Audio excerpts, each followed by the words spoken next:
अस्सलाम वालेकुम गाइस, स्वागत है आपका मेरा यूट्यूब चैनल पे बुशरा व्लॉग। आज मैं आपको लेके चलती हूँ एक न्यू जगह पे जो नियर पंचकूला में ही रहेगी, कुछ खाने पीने के लिए। तो चलो फिर चलते हैं। अब जिनके घर में बेबीज़ होगा उनको तो पता ही है कि भाई ये क्या हाल है। कहीं भी जाने से पहले कुछ ना कुछ ढूंढना ज़रूर पड़ता है। मेरे बेबी ने अपनी बोतल की कैप गुम कर दी। हम निकल गए हैं घर से बाहर। अब बाकी फैमिलीज़ मेंबर आ रहे हैं, 2 आ चुके हैं, बाकी का आना बाकी है। आज आपको लेके चलेंगे सेक्टर 9 पंचकूला में नायडू साउथ इंडियन करके फ़ेमस है वहाँ पे मैंने काफ़ी बार जो है स्विगी से मंगा के ज़ोमैटो से मंगा के खाया है, बट फ़र्स्ट टाइम मैं उनके आउटलेट पे जा रही हूँ। चलो देखते हैं फिर कैसा एक्सपीरियंस रहने वाला है। जो जो न्यू यूट्यूबर्स रहेंगे वो समझ सकते हैं कि एक यूट्यूब की वीडियोस में अपनी वॉइस डालना, खुद को शो करना, खुद की वीडियोस बनाना कितना बड़ा चैलेंज रहता है। होप सो सभी समझ पा रहे होंगे।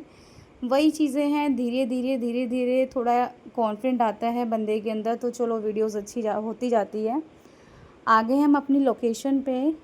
यहाँ पे कुछ जो है बाहर भी सीटिंग्स एरिया थी, कुछ जो है आपको सामने भी सीटिंग्स एरिया मिलेगी और कुछ जो है बेसमेंट में भी थी। तो हमने तो बेसमेंट ही प्रेफर करा, क्योंकि ये होता है ना कि फैमिली के साथ बंदा जाता है तो थोड़ा सुकून से आराम से चिल करके खा पी के आता है।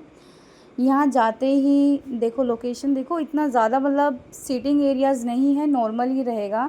सेम ऐसे ही मुझे पन्ना का भी लगता है। पन्ना में भी मैं काफ़ी बार गई हूँ, बट पता नहीं क्यों अब वहाँ पे बहुत बहुत ज़्यादा रश रहता है। पहले हमें जाते ही यहाँ पे कॉम्प्लीमेंट्री में हमें रसम मिली। रसम थोड़ी सी स्पाइसी थी, बट हाँ, taste was a good. Taste अच्छा था उसका, बट उसकी हमने कोई रेसिपी आगे ट्राई नहीं करी। हमने अपना अपना ऑर्डर दिया। सारे अपने अपने ऑर्डर देखने में लगे हैं, भाई क्या मंगाना है क्या नहीं मंगाना है। मेरा बिट्टू कहीं भी बाहर आता है उसको एक ही चीज़ चाहिए होती है कि बस अब तो मुझे खाने को बहुत सारी चीज़ें मिलेगी। रसम वही बात है कि भाई थोड़ा सा जो है, थोड़ा सा स्पाइसी ज़्यादा था, बाकी सब कुछ अच्छा था। हमने फ़र्स्ट यहाँ का ट्राई करा सांबर वड़ा। इसकी क्रिस्पनेस, इसका फीलिंग बहुत बहुत ही औसम था। वीडियो के लिए नहीं बोल रही हूँ, आप जाके खुद ट्राई करना, बहुत ही यम था। इसमें मुझे बाद में जो है हमने दही वड़ा ट्राई करा। दही वाज सो यम। फिर हमने यहाँ का ट्राई करा मेन इडली। इडली के साथ हमने ट्राई करा है यहाँ पे पनीर डोसा ट्राई किया। हमने मसाला डोसा ट्राई करा। आप एक डोसे में 2 बंदे आराम से खा सकते हो रज के। बहुत फीलिंग थी उसमें और काफ़ी यम था। मुझे बचपन से स्पेशली जो है साउथ इंडियन बहुत पसंद आता है। मैं खुद भी घर में बहुत बार ट्राई करती हूँ, बट वो होता है ना कि कई बार चीज़ें बाहर खाने की भी मन करता है। मुझे अपने हाथ का डोसा सबसे ज़्यादा मैं खुद प्रेफर करती हूँ कि हाँ, मैं अपने हाथ का डोसा बनाऊँ, क्योंकि मुझे ज़्यादा फीलिंग वाली चीज़ें पसंद नहीं है। थोड़ी क्रिस्मस हो, उसमें थोड़ी सी फीलिंग हो और बहुत सारी कोकोनट की चटनी हो, क्योंकि बाहर जो चटनी मिलती है उसकी क्वांटिटी बहुत कम होती है। And I really really love coconut की चटनी, वो भी वो मीठी वाली प्लेन चटनी। मुझे इतना सांभर नहीं पसंद, मुझे इतनी रेड चटनी नहीं पसंद जितनी मुझे कोकोनट की चटनी पसंद है। हमारे घर के पास ना एक आंटी हुआ करती थी। वो क्या करती थी, नीचे लाइक कुछ मैट वगैरह बिछा के उस पे स्टोव लगा के वो इडली बेचती थी। उस टाइम 5 रुपए की 3 इडली देती थी वो। और उस इडली का जो टेस्ट था ना, वो मुझे आज तक कहीं नहीं मिला। इडली और साथ में वो देती थी डोसा। उसके अलावा तो हमें पता ही नहीं था कि भाई साउथ में और कोई चीज़ें आती भी हैं।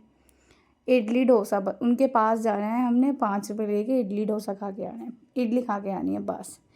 वहाँ से मुझे साउथ का जो है बस फीवर चढ़ गया। साउथ की चीज़ें मुझे बहुत पसंद आती है और ख़ुद भी चीज़ें बनाना ट्राई करना बहुत पसंद आता है।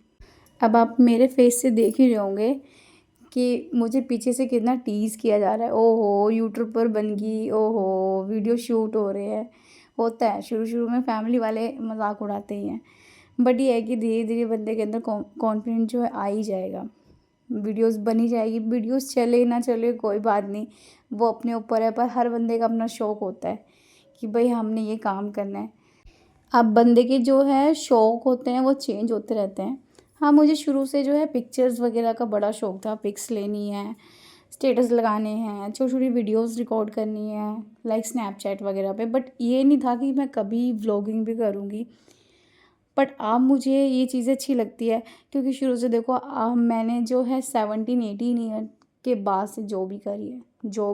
जॉब को लगभग लगा लो आप 7 to 8 ईयर मैंने जॉब करी। मैरिज हुआ, बेबी हुआ, अब बेबी के बाद घर पे रहना है, तो बंदा पूरे दिन करेगा क्या? तो अपने शौक़ पूरे करते हैं, व्लॉगिंग करते हैं, कुछ ना कुछ तो होगा ही। अब बाद में दिमाग में हमेशा यही रहता है कि भाई अपना बिज़नेस करना है, कुछ ना कुछ तो करना ही है। तो अपने शौक़ के लिए भी इंसान को थोड़ा टाइम देना चाहिए, अपना टाइम निकालना चाहिए। अब मेरे यूट्यूब के जो ड्राफ्ट्स में इतनी सारी वीडियोस पड़ी है, शूट कर लेते हैं, शूट के बाद उसको एडिट करने का टाइम ही नहीं लगता। सोचते हैं एडिट करना है तो एडिट में डालना क्या है वीडियोस में, वॉइस क्या डालनी है, 100 चीज़ें हैं। बट ये है कि एक बार इंसान बनाने लग जाता है तो उसके बाद उसको थोड़ी-थोड़ी जो है आगे आगे खुद ही दिमाग में आता रहता है कि हाँ, ऐसे वीडियोस बनती है, ऐसे होता है, ये बोलना है। फिर बंदा कहते हैं ना, मैं शॉर्ट्स देखती रहती हूँ काफ़ी लोगों के, मतलब व्लॉग चल रहा है आपका, पीछे कुछ और स्टोरीज़ चल रही हैं, बेफ़िक्र वो बोलते रहते हैं। चलो भाई, अभी हम यहाँ से निकल गए हैं, यहाँ से हम चलते हैं दूसरे स्पॉट के लिए। हाँ, हम जब भी जाते हैं तो एक जगह चीज़ नहीं खाते, 2-2 जगह चीज़ें खाते हैं। हम यहाँ से जाते हैं सेक्टर 15, वहाँ पे अब इन दोनों की फरमाइश थी जीजा साली की काले जामुन खाने की, तो वो ट्राई करेंगे, काले जामुन खाएंगे। बच्चे 2 घर रह गए थे, उनके लिए मोमोज़ पैक कराते हैं। वहाँ से फिर हम घर जाएंगे। इसी सब में हमारा 9:30 बज गए थे। आराम से हमारा बिब्बू भी सो गया था। यहाँ मैंने अपने लिए सूप पैक करवाया, क्योंकि मेरा खाने का बिल्कुल भी कुछ मूड नहीं था, बहुत हैवी हो गया था डोसा खा के। बट ये सूप भी मेरा ऐसे ही पड़ा रह गया, सूप मैंने पिया ही नहीं, क्योंकि इतनी गुंजाइश ही नहीं थी कि मैं सूप भी पी सकूँ घर जाके बस। और फिर अब वीडियोस तो शुरू हो गई है बनानी, वीडियोस डाला करेंगे हफ्ते में 2 या 3 दिन। धीरे धीरे जो है थोड़ा कॉन्फिडेंट आ जाएगा कि क्या वीडियोस में बोलना है, क्या नहीं बोलना है।